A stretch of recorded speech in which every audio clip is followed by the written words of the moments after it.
In this next example here, what I want to do is probably rewrite it so that I have all of my functions all on one side and all my numbers also on the same side as well. So I'm going to move everything all to the left side here. So if I start moving everything on the right to the left, I end up with 7 minus 2, which is going to get me 5 secant squared x. No change to our plus 2 tan x here. So plus 2, 2 tan x. And I have my minus 6 minus another 2, so now I'm at minus 8 overall, equals 0. The reason why I want to move it all to one side is I notice that I have secant squared x. This I can rewrite. Secant squared x is going to be the same as 1 plus tangent squared x. And again, that's one of your identities. And so I'm just going to quickly rewrite this as 5 multiplied by 1 plus tangent squared x. Then everything else is going to be the same right now, so I still have that plus 2 tan x minus 8 equals 0. Multiplying in, I have 5 plus 5 tan squared x plus 2 tan x minus 8 equals 0. Cleaning this all up, we have 5 tan squared x plus 2 tan x is now equal to negative 3 equals 0, because 5 plus negative 8 there is of course negative 3. From here I am going to factor out, and I end up with, so once I factor I should end up with on the, and again it doesn't really matter what order it is, I'm gonna have 10x plus 1 in one factor, and the other factor is going to be 5 10x minus 3. And of course all of that's still equal to 0.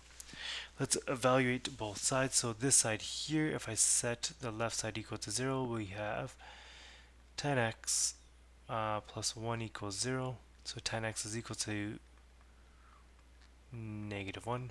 And so I'm going to look for all my positions where 10x equals negative 1, or I can simply solve for x. X equals negative 45 degrees.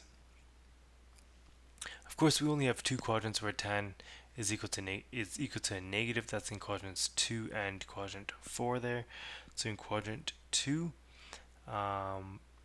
quadrant 2, I'm equal to 180 minus 45, which is just 135 degrees there, because 45 is basically my reference angle. And in quadrant 4, it's going to be 360 minus 45, and that's 315 degrees. And of course, again, we want to rewrite both in terms of radian. So the first one is going to be 3 pi over 4, and the bottom one is 7 pi over 4. There we go. Our next set of factors, we have 5 tan x minus 3, set that equal to 0. So 10x is equal to positive 3 over 5. I'm going to quickly solve for x here, and x here is going to equal 31 degrees, rounded of course. So if my reference angle is 31 degrees, where is tan positive? Tan's going to be positive in quadrant 1 at 31 degrees, and in quadrant 3, which is going to be 180 plus 31, and so that's 211. And from here we want to convert both into radian. Because these aren't nice angles here, my radians, I'm just going to go to a decimal for each of them. The first one here, 0.54 rads, don't forget your units on it, and the next one is 3.68.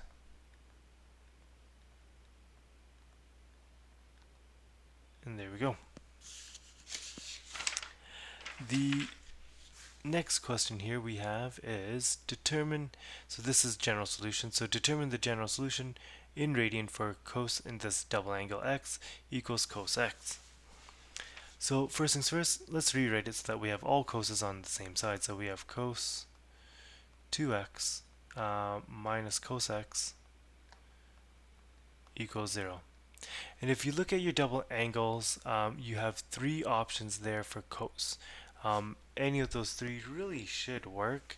I'm just going to stick to one that is continuously more coses than anything else. So it's going to be option number, kind of like option number 2 on your formula sheet there, the middle one. It should say something like 2 cos squared x minus 1. That's the option I chose. And all of that is going to be minus cos x equals 0, because I just put it in brackets to show you that I subbed in. From here, I'm just going to do a quick rewrite. So of course this is now 2 cos squared x minus cos x minus 1 is all equal to 0. And again, here we're going to have to factor out. And again, it doesn't matter what order your factors are in, but one of them is going to be 2 cos x plus 1, and the other one's going to be cos x minus 1. Of course, all equal to 0. Now that we have our factors, we can set both equal to 0. So on the left, I have cos x basically equal to negative 1/2. On the right, we have cos x equal to positive 1. Let's solve for both. Well, here x is equal to 120 degrees. So my reference angle has to be 60. And where cos is going to be negative is in quadrant 2 and quadrant 3, quadrant 2 and 3. In quadrant 2, of course, we're equal to 120 degrees. Quadrant 3, we're equal to 240 degrees. We want to convert these into radian because it did ask us to have our solutions in radian. So this is the same thing as saying 2 pi over 3, and this next one is 4 pi over 3. Going over here, cos x equals 1. Well, we only have one position where that occurs at. X is going to be equal to 0 degrees, and here there's no restriction, so I can also say 360 degrees as well, which of course is the same thing as saying 0 radians and 2 pi. Okay, so now we want to write our solution in terms of general. So what can we do? We can say something like, because by the way, if I drew out a quick graph, we want to get to the following lines. We want to get to our 0 degree line, which is right here, our 120, which is right around here, and our 240, which is just right around here. So that's what we want to get to. If you notice as well, from standard position, starting from 0, 0 to this line is 240, or sorry, not 240, it's 120 degrees. From this line down here is also, this is 240 by the way, this is also a change of 120. From here back to our standard, our positive x there is also 120 degrees positive. So instead of writing down 1, 2, 3 different general solutions, I can write down one giant general solution. And my giant general solution is going to say x equals 120 degrees n, where n is an element of an integer. And this here will cover off all three of these lines. Of course, we want to do that in terms of radian, so this is the same thing as saying 2 pi over 3n, where n is an element of an integer. There we go. Our last question for today, algebraically solve 3 cos x plus 2 equals 5 secant x. Give general solution expressed in radian again. So right away, I want to rewrite everything so that it's all on the same side. So we have 3 cos x plus 2 minus 5 secant x. That's all equal to 0 right now.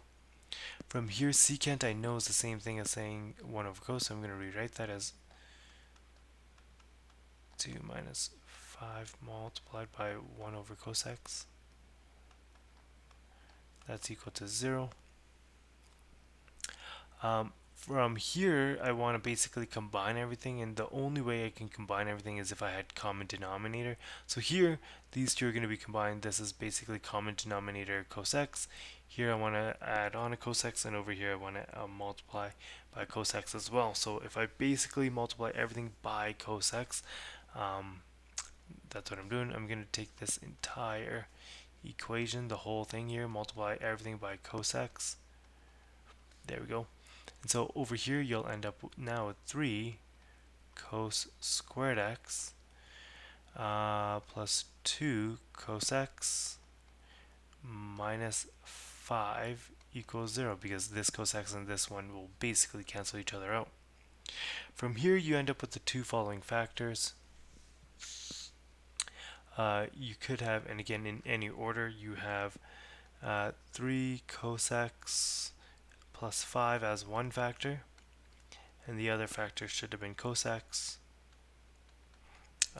minus 1 as the other factor equal to 0. And again, multiple ways to solve for your factors here. So take your pick: factor, decomposition, quadratic formula, graphing calculator, whatever you need. On this side here we have, let's set that equal to 0, so we have cos x equals negative 5 over 3. And if you try to type this in, you know that you're going to get an error. This doesn't exist, so therefore no solution here. And again, why don't we exist? We're bigger. Cos x here is bigger than negative 1 or 1. And in this case it's negative because it's negative 5 over 3, so we have no solution. It's not going to be on our unit circle. It's bigger than 1. On this side here we have cos x equals to positive 1, and again we only have that occurring in one position, so x has to equal 0 degrees or 360, because again there was no restriction there. So this in terms of radian is 0 or 2 pi, and to write down my general solution I could say x equals 2 pi n, where n is an element of an integer, and that will cover off 0, 2 pi, and anything else that you need there. And that's the end of our lesson today. If you have any questions, please feel free to ask.